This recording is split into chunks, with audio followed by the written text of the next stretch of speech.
2. Hey, it's Hip Hop and R&B on 103.5 The Beat. Papa Keith live with my very special guest on this famous Friday. We got the one and only Tifa in the building. What's up, Queen? Not much. Happy to be here. It's my first time here. Well, we happy to have you here. Welcome. Give thanks. Your hair looks good. Thank you. You know what I mean? I'm trying the blonde this weekend. Yeah, it works. Give thanks. Yeah.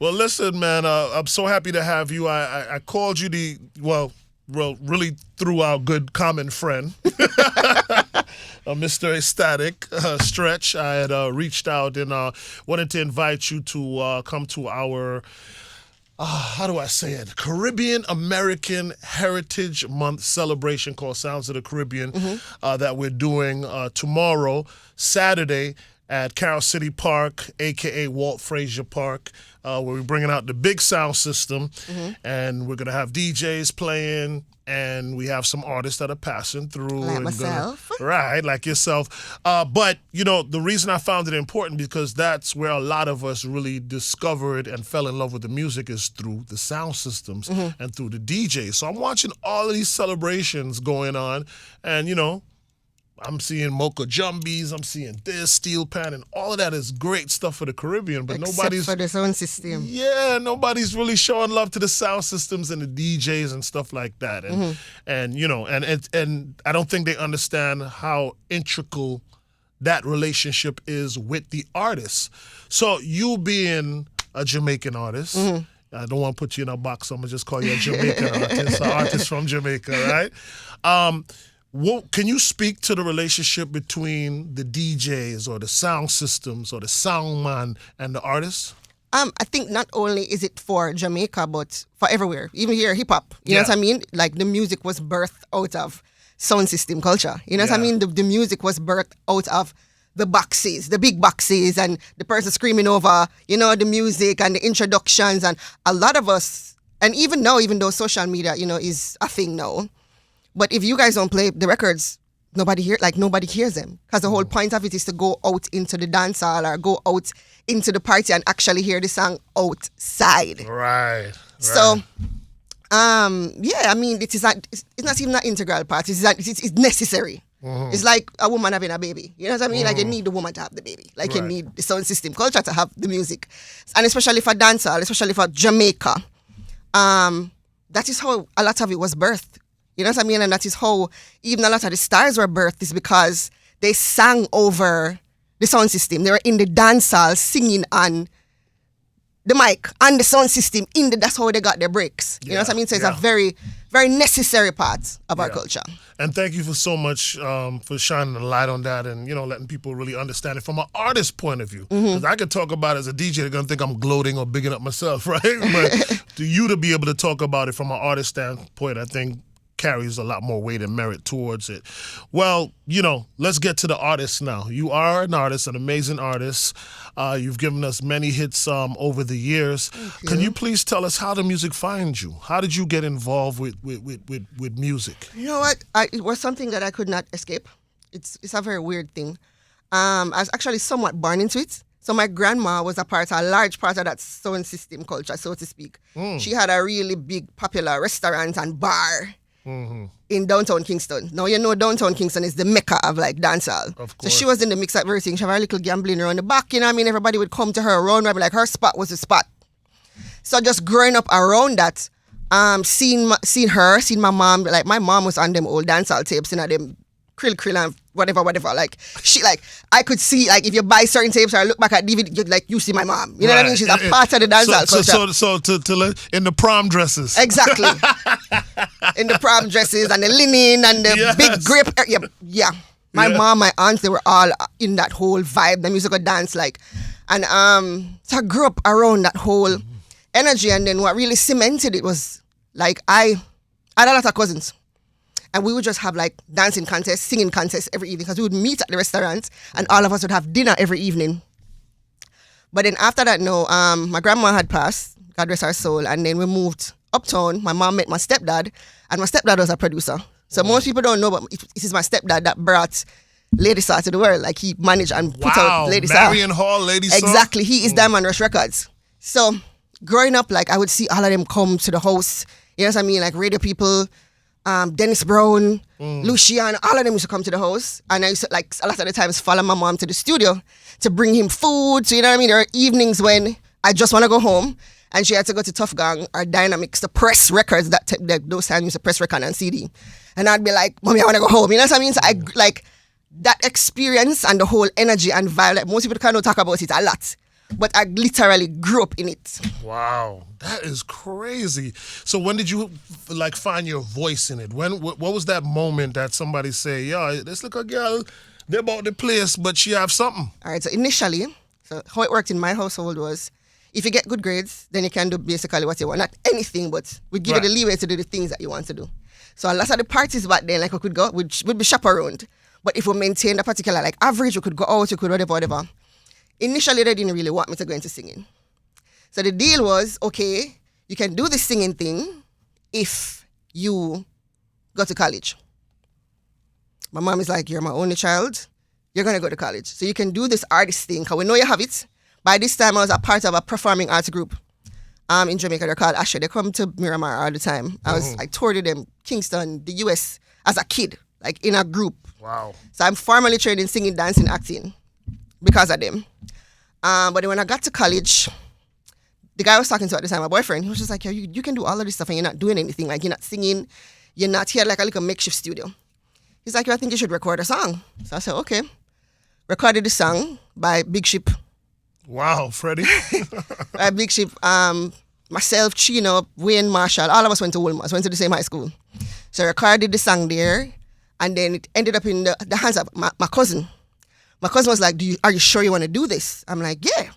He's like, it's not an easy thing. And he's like, listen, I know Suku from Ward 21. I'm going to introduce you to him. Met Suku in a gas station. And I was just like, well, because I had an attitude at the time. I was like, well, I can sing, I can DJ, I can write, and I do my own harmonies. He's like, okay. And then the rest is history. What song was that? That first song. I think it's a song called Uh-Oh. Uh-Oh. It wasn't even released. Why long low? Of course it was released. It's a long time ago. Right. To the time I'm bringing it up. So, but did a formal audition because they, they're coming from the school of King Jammies. Mm-hmm. So they know their stuff. So I had to do like a formal audition for them. Wow. And then that's how they took on the three girls, myself, Timberly, and Natalie Storm. That's right. Are the rest of the two ladies still involved in music? Every now and again, Timberly doubles. Timberly's managing her empire. That's her whole gas station thingy. Natalie's here. Natalie has, her kids doing her mom thing, doing her business thing. So, but we keep in touch. Oh, that's awesome. That's awesome. And, since those times, you've had a plethora of music. Which one would you say is probably your biggest song? Numbers wise, Dexter Daps, Tifa, Jealous Over. It's probably the biggest song up to date. Up to now, then Cranny Gal. Yes. That's what I thought. Then Cranny Gal. Wow, that's what I thought. So thinking back of all that you've been through, all that you've experienced to where you at now, have you changed as an artist? Have you, I don't want to say like, have you morphed, developed into a different style of artist? Have you matured? What would you say to that? I would say yes to all of those things. I'm a Sagittarius, so I'm crazy. I just go through a lot of phases and I get bored very easily. I hate when people put me into a box. You know what I mean? Like, for a long time, you were told, I was told, you have to sing this, you have to dress this particular way, you have to look this particular way, else you're not going to get a break.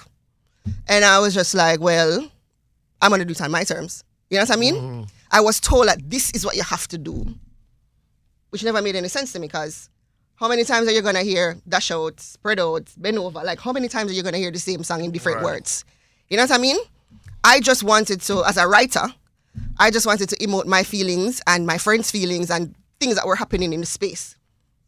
You know what I mean? Yeah. Cranny Gal was written from a place where the girls were just talking in the video lights and I was amazed by the things that they would say in the camera. You know what I mean? I was amazed by I was amazed by the fights that used to happen back in the day. They would read diaries in the camera. Exactly. And I was just like, yo. And then what's crazy is it became one of those songs that they started to fight to in the parties. Full circle moment. So, yeah. I definitely have evolved. I don't want to be put. As you said, I'm a Jamaican artist. I don't want to necessarily be put in a box. I just want to spread the culture to the world. Talking about spreading the culture to the world, new music, new album.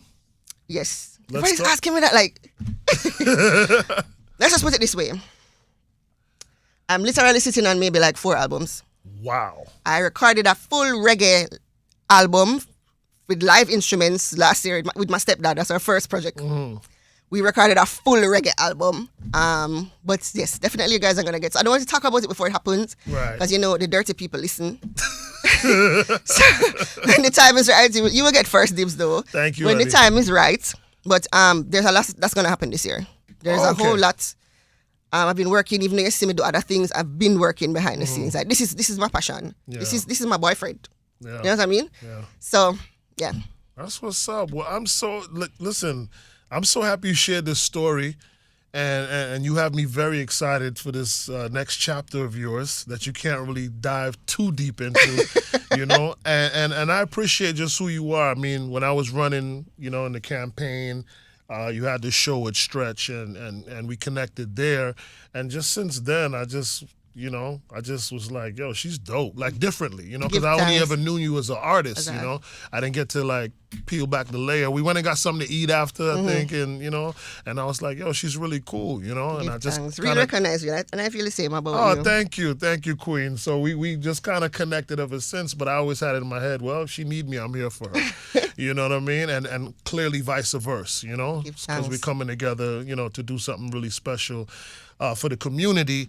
And then I definitely want to support you in your musical efforts as you move forward, all right? Today, as in today is Friday, right? Yes. The song dropped today, and it's called I Want a Man. Mm. The song is called I Want a Man. The song is called I Want a Man. I'm single, by the way, and I want a man, but I want a particular type of man. Right. I don't want, as we as Jamaicans would say, a jellyback man. Mm. I don't want a man in his soft girl era. I don't want none of those things. I want the man that God said is supposed to love us and care for us and provide for us and treat us right. Yeah, that's the man I want. All right. So this song is literally for all of the females out there that are just tired. Like we are independent. We are becoming the new men because we don't have a choice right now. And I would like to see the roles reversed back. Yeah. Yeah. It's exhausting. It is. Yeah, got you. Well, listen, are we going to bless that song right here on 103.5 The Beat? You know what I mean? Big ups to Tifa. Congratulations on your single. Thank you. Let everybody know where they could follow you. I know you don't have a whole heap of follow. We just want to add to it. At It's the Tifa. At ITSTHETIFA. It's the Tifa on all platforms. Instagram, TikTok, you name it. At It's the Tifa. Everywhere. And tell them the name of the single one more time. The song is called I Want a Man. That's what the song is called. You heard it here. All right, Tifa, thank you so much, Queen. Thanks for having me. We'll see you tomorrow. Sounds of the Caribbean. Hey. Definitely. It's going to be crazy people. Myself, Conscience, Pressure. What's the other guy's name? I don't even remember. So yeah, but big up you. Big up you.